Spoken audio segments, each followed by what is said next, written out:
తులారాశి వారికి ఈ యొక్క గురు అతిచార సమయంలో ఎలా ఉండబోతుంది అని అంటే, ఈ యొక్క 192 రోజులు గురు కర్కాటక రాశి ఉచ్చస్థితి అత్యంత శక్తివంతమైనటువంటి స్థానం కాబట్టి తులారాశి వారికి కర్కాటక రాశి 10వ ఇల్లు, కర్మస్థానం అంటారు. ఇది ఉద్యోగం, వృత్తి, గౌరవం, సామాజిక ప్రతిష్ట, నాయకత్వం మించి ఇల్లు అన్ని రకాలుగా కూడా బాగుంటుందని కూడా చెప్పడం జరుగుతుంది. వృత్తిపరంగా మీ కృషికి తగిన గుర్తింపు వచ్చే అవకాశాలు 100కు 1000% ఉంది.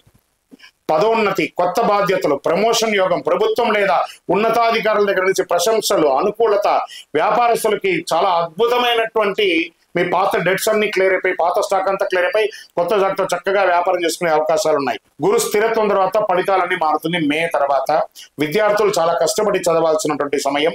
ప్రతి గురువారం పసుపు ఒత్తులతో దీపం వెలిగించండి. ఓం బృహస్పతయే నమః 108 సార్లు పారాయణం చేయండి. పసుపు వస్త్రం, బియ్యం, తేనె, శనగపప్పు దానం వీరుంటే చేయండి.